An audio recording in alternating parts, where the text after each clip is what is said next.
جی بسم اللہ الرحمن الرحیم ایاک نعبد و ایاک نستعین۔ میں آج بات شروع کرنے سے پہلے یہ چند ہمارے ساتھ اس مشکل وقت میں ہیروز نکلے ہیں۔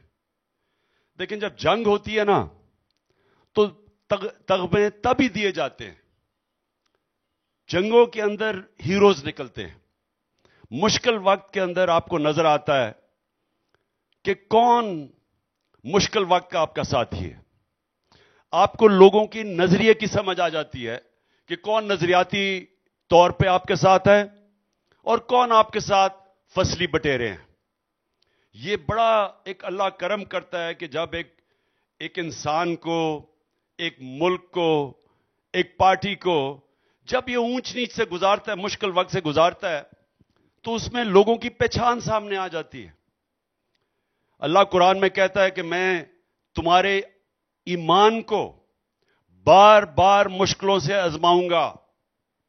کیوں اللہ ہمارے ایمان کو آزمانا چاہتا ہے مشکلوں سے؟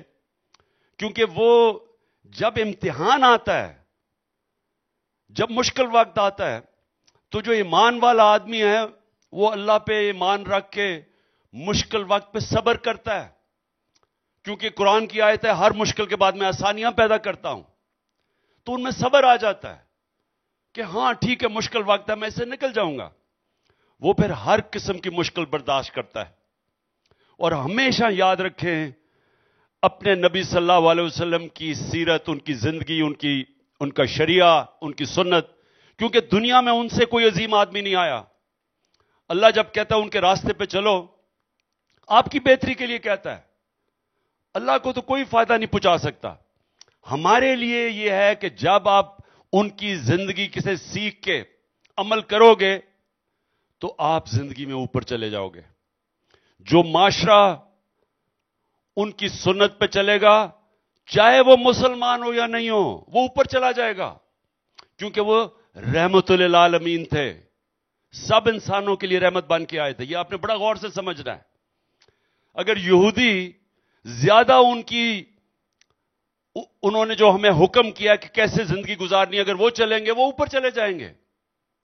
اگر آج اسکینڈینیویا کے اندر خوشحالی ہے تو وہ زیادہ تر اس مدینہ کی ریاست کے اصولوں پہ چل رہے ہیں، وہ ہمارے سے زیادہ آگے ہیں۔ وہ عدل اور انصاف ہے، انسانیت ہے، فلاحی ریاست ہے، میرٹ ہے، وہاں ظلم نہیں ہے، وہاں قبضہ گروپ نہیں ہے۔ اللہ کا برکت آ جاتی ہے ان معاشروں کے اوپر، کیونکہ وہ بھی رب العالمین ہے، سب انسانوں کی۔ آپ نے بات سمجھنی ہے۔ علامہ اقبال یہ سمجھانے کی کوشش کرتے رہے لوگوں کو، ہندوستان کے غلام مسلمانوں کو جگانے کی کوشش کرتے رہے، بتاتے رہے کہ ایک دفعہ ہم عظیم قوم تھے۔ کیوں تھے؟ وہ کون سی صفتیں تھیں جنہوں نے ہمیں عظیم قوم بنایا؟ اور آج ہم کیوں غلام بنے ہوئے ہیں، چونٹیوں کی طرح زمین میں پھر رہے ہیں، جن کی اہمیت ہی کوئی نہیں ہے۔ تو آج بھی جو علامہ اقبال نے کہا تھا کہ مسلمان معاشرہ صرف اوپر تب جاتا ہے جب وہ مدینہ کے ریاست کے اصولوں کے بتانا چاہیے میری پارٹی کو، ریاست کے اصولوں کے بتانا چاہیے میری پارٹی کو، میرے کارکنوں کو، سب کو وہ اصول پتہ ہونے چاہیے کہ وہ کیا اصولوں کے اوپر انہوں نے وہ ایک ریاست قائم کی تھی جنہوں نے دنیا کی تاریخ کا سب سے بڑا انقلاب لے کے آئے تھے۔ سب سے پہلے عدل اور انصاف، سب سے پہلی چیز۔ انسانی معاشرہ بنتا ہی نہیں ہے اگر عدل اور انصاف نہ ہو۔ وہ پھر جانوروں کا معاشرہ بن جاتا ہے۔ مائٹ از رائٹ، طاقت کی حکمرانی جو آج پاکستان میں ہے۔ یاد رکھیں ہم انصاف کے انڈیکس میں 140 ملکوں میں پاکستان 129 پہ ہے، صرف 11 کم ہے سب سے ناانصافی والے 140 ملکوں میں۔ ہمارا وہ آج حالات ہے، اور اسی لیے آج خوشحالی پاکستان میں نہیں ہے۔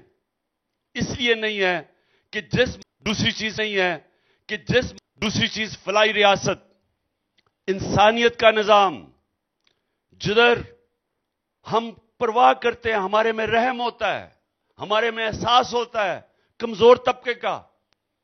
جو پہلی دفعہ مدینہ کی ریاست میں ریاست نے ذمہ داری لی اپنی بیواؤں کی، اپنے یتیموں کی، اپنے غریبوں کی، اپنے بوڑھوں کی انسانی ریاست بنی تھی۔ اور تیسری چیز لا الہ الا اللہ، کوئی نہیں ہے خدا سوائے اللہ کے۔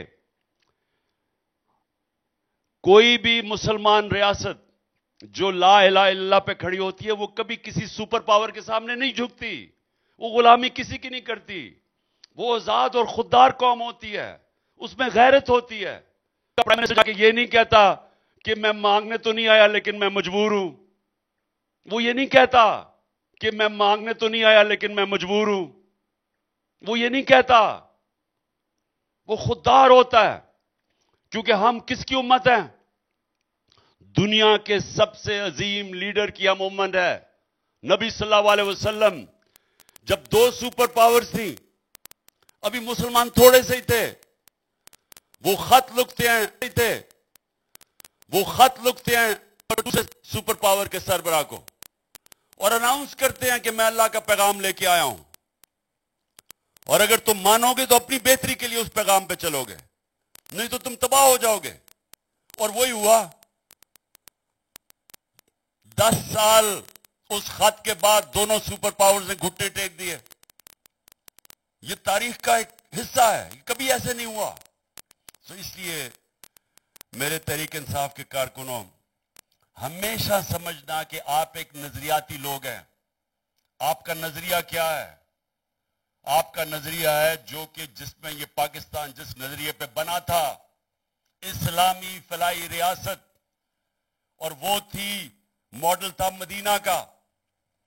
اور آپ کا نظریہ آج یہ ہے کہ ہم حقیقی آزادی چاہتے ہیں، ہم حقیقی آزادی کا پانا چاہیے۔ آج مغرب میں کیوں پاکستانی جاتے ہیں؟ یورپ میں، امریکہ، انگلینڈ کیوں جاتے ہیں؟ کیونکہ وہاں اگر آپ ان کے قانون کے اوپر چلیں، ان کے آپ ٹیکسز دیں، آپ آزاد ہو جاتے ہیں، کوئی آپ کو تنگ نہیں کر سکتا، آپ کو ریاست پروٹیکٹ کرتی ہے، بشک آپ دوسرے ملک سے آئے ہوں، آپ کو پروٹیکشن دیتی ہے، کوئی آپ کی زمینوں پہ قبضہ نہیں کر سکتا، کوئی آپ کے گھر سے باہر نہیں نکال سکتا، کوئی اسٹیٹ آ کے آپ سے رشوت نہیں مانگتی، تھانوں میں ذلیل نہیں ہوتے، وہ تھانہ کچہری کی پولیٹکس نہیں ہے، پروٹیکشن ہے، کیونکہ وہاں انصاف ہے۔ سو میرے کارکنوں تحریک انصاف کی یاد رکھیں، آزادی تب تک نہیں آئے گی جب تک اس ملک میں انصاف نہیں آتا، اور انصاف تب آئے گا جب قانون کے سامنے سب ایک برابر ہوں گے۔ یہ نہیں ہے کہ طاقتور ڈاکہ مار کے این آر او لے لے، یہ کسی معاشرے میں نہیں ہوتا۔ یہ نہیں ہوتا کہ اعظم سواتی ایک ٹویٹ کرے اور اس کو پکڑ کے اٹھا کے لے جائیں اور سب کے پوتے پوتیوں کے سامنے ماریں اور پھر اس کو جا کے ٹارچر کریں، نامعلوم افراد پکڑ کے اس کو ٹارچر کریں، یا شہباز گل کو ننگا کر کے الٹا لٹکائیں۔ یہ کہیں کسی معاشرے میں کسی کی جرت نہیں جدھر انصاف ہوتا ہے۔ جب ایک معاشرے میں ظلم ہوتا ہے تو کوئی حفاظت نہیں کرتا کمزور کی۔ ایکس پرائم منسٹر کو قتل کرنے کی کوشش کی جاتی ہے، گولیاں لگتی ہیں، اپنی ایف آئی آر نہیں کٹوا سکتا۔ یہاں جب تک آپ ان سب کو میں پھر سے اپنی بات ختم کرتا ہوں، یہ یاد رکھیں، یہ یاد رکھیں کہ میرے نبی نے صلی اللہ علیہ وسلم نے 1500 سال پہلے جو بات کہی تھی کہ قومیں تباہ ہو جاتی ہیں جب طاقتور جرم کرتا ہے تو اس کو پکڑا نہیں جاتا، وہ پکڑ نہیں سکتی، اور صرف چھوٹے چوروں کو جیلوں میں ڈالتی۔ یاد رکھنا، چھوٹے چوروں کو جیلوں میں ڈالتی۔ یاد رکھنا، یہ حدیث اپنے ذہن میں ڈال لو۔ آج اگر دنیا میں دیکھ لیں، جو قومیں تباہ ہو رہی ہیں وہ انصاف نہیں ہے، جو قومیں خوشحال ہیں ساری جگہ کے اوپر آپ کو انصاف نظر آئے گا۔ ان کا قانون بڑے طاقتور اور کمزور کو ایک برابر سمجھتا ہے، اس لیے وہاں خوشحالی ہے۔ ہمارے لوگ کس طرح کی مار کے ویزے لے کے کشتیوں میں رات کو بیچاری جس طرح ہماری ایک ہاکی پلیئر ڈوب گئی، کیونکہ وہ جانا چاہتے ہیں ان ملکوں میں جدھر انصاف ہے۔ کیونکہ جن ملکوں میں ناانصافی ہے وہاں تو غربت ہے، ساری دنیا اٹھا کے دیکھ لیں. تو یہ ہے ہماری جنگ. میں صرف آپ کو بار بار بتانا چاہتا ہوں، آپ تحریک انصاف کے کارکن ہیں، آپ نظریاتی لوگ ہیں. حقیقی آزادی ہے کیا؟ حقیقی آزادی آج ہم سب جو جدوجہد کر رہے ہیں، ہم اپنے ملک کو حقیقی طور پہ آزاد کرنے کی اس لیے ہم لگے ہوئے ہیں سب. ہم یہ جو ساری ہمارے لوگوں نے قربانیاں دی، جو ذل شاہ نے شہادت دی، یہ سارے اس چیز کے لیے ہیں. جو ہمارے لوگوں نے جیلوں میں وقت گزارا، جن کے اوپر تشدد کیا گیا، ہم ایک آزادی کی جنگ لڑ رہے ہیں. اور یہ ہماری جنگ وہ ہے جو ایک پرامن جنگ ہے. ہم کوئی توڑ پھوڑ نہیں کر رہے، بندوقیں نہیں اٹھا رہے. ہماری کوشش ہے کہ بیلٹ کے ذریعے، ووٹ کے لیے، جس طرح بچپن میں زمان پاک میں بار بار کہتا ہوں ہم کرکٹ کھیلتے تھے، بیلٹ کے ذریعے، ووٹ کے لیے، جس طرح بچپن میں زمان پاک میں بار بار کہتا ہوں ہم کرکٹ کھیلتے تھے، تو جب وہ ٹیم ہار رہی ہوتی تھی وہ وکٹیں اٹھا کے بھاگ جاتی تھی. آج یہ حال ہوا ہے ان کا، وکٹیں اٹھا کے بھاگ رہے ہیں. ہم کہہ رہے ہیں واپس آؤ، میچ کھیلنا چاہتے ہیں. ہم بھاگ رہے ہیں سارے. اور میں یہ بھی آپ کو بتا دوں کہ جیسے ہی الیکشن شروع ہوئے، میں آج گورنمنٹ کو کہنا چاہتا ہوں کہ ان سب کو ای سی ایل پہ ڈالنا، کیونکہ انہوں نے بھاگ جانا ہے ملک چھوڑ کے. پیسہ تو ان کو باہر پڑا ہوا ہے، ان کا پاکستان میں کیا لینا دینا ہے. تو ان کو ای سی ایل پہ رکھ کے الیکشن کروانا، کیونکہ ہم یہ نہیں چاہتے کہ یہ ملک سے بھاگ جائیں.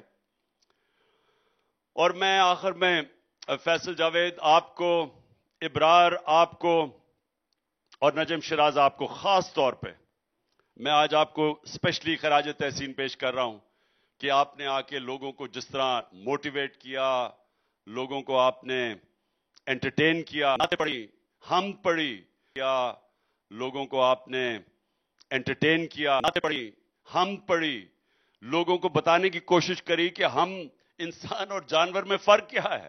انسان تو دنیا، جانور بھی آ کے دنیا میں وہ بھی کھا پی کے بچہ پیدا کر کے چلا جاتا ہے. انسان تو وہ ہوتا ہے جس کا ایک بڑا مقصد ہوتا ہے زندگی میں. جب تک آپ میں بڑا مقصد نہیں، ہم جانوروں کے لیول کی زندگی گزارتے ہیں. تو اس لیے آنے کے لیے جانوروں کے لیول کی زندگی گزارتے ہیں. تو اس لیے آنے کے لیے قرآن میں جو ہے کہ اپنا مقصد پہچانو. اللہ نے کسی مقصد کے لیے پیدا کیا ہے، اور اس وقت ہم سب کا مقصد حقیقی آزادی ہے. میں یہ آج جو میرے کارکن بیٹھے ہوئے ہیں سامنے، اور خاص طور پہ میری خواتین بیٹھی ہیں، میں 2 ویڈیوز دکھانا چاہتا ہوں سب کو. اور وہ میں اس لیے دکھانا چاہتا ہوں کہ مجھے جو اغوا کرنے کی کوشش تھی، اریسٹ کرنے کی کوشش نہیں تھی، غیر قانونی طور پہ انہوں نے پولیس بھیجی مجھے اغوا کرنے کے لیے. کیونکہ میں نے کبھی بھی، آج تک 50 سال سے مجھے یہ قوم جانتی ہے، میں نے کبھی کوئی غیر قانونی چیز اس ملک پہ نہیں کی. تو جو انہوں نے کوشش کی، اور جس طرح لوگ کھڑے ہوئے، میری نوجوان اور میری خواتین، میں صرف 2 ویڈیوز دکھانا چاہتا ہوں اگر یہ تیار ہوں. تو پہلے میں دکھانا چاہتا ہوں، سمابیہ یہاں بیٹھی ہوئی ہے، یہ ہماری بڑی جنونی کارکن ہے، اور میں اس کے نظریاتی عورت ہے. یہ میں نے اس کو 126 دن دھرنے میں بھی دیکھا، بڑی محنت کی. تو اس کے اوپر جو انہوں نے واردات کی، یہ ہماری اپنی پولیس بھی اور ہمارے رینجرز نے جو کیا، میں چاہتا ہوں پہلے ساری قوم دیکھیں، اور یہ سمابیہ کا، اس کی جو دلیری دیکھیں اس کی، کہ اس ٹائم پہ جب ٹیئر گیسنگ ہو رہی تھی، اور جس طرح کی میرا زمان پاک فتح کرنے. تو اگر وہ ویڈیو آپ کی ہے تو سمابیہ والی پلیز وہ ویڈیو چلوائیں. جب تک آپ سمابیہ کی ڈھونڈ رہے ہیں، میں یہ صرف آپ کو یہ کیوں دکھانا چاہتا ہوں کہ یہ وہ نوجوان ہے، یہ ہماری پارٹی کا بھی حصہ نہیں ہے، یہ کارکن بھی نہیں ہے، لیکن یہ سب آئے یہاں ایک مقصد کے لیے کہ یہ جو ہو رہا ہے پاکستان میں ظلم اور ناانصافی، اور یہ اس کے سامنے کھڑا ہوا. اور یہ اور باقی نوجوان، میں یہ جو دکھانا چاہتا ہوں وہ یہ کہ جب ایک قوم کے اندر نوجوانوں میں اس طرح کا جذبہ آ جاتا ہے آزادی کا، پھر اس قوم کو کوئی شکست نہیں دے سکتا. پھر اس قوم کو، جس طرح انہوں نے کہا کہ فخری صاحب نے کہا کہ جب تیر نکل جاتا ہے کمان سے، جب ایک آئیڈیا، ایک نظریہ عوام کے اندر آ جاتا ہے، اور اس طرح کے نوجوان جب کھڑے ہو جاتے ہیں کہ ساری رات ٹیئر گیس شیلنگ کی، بھاری فوج،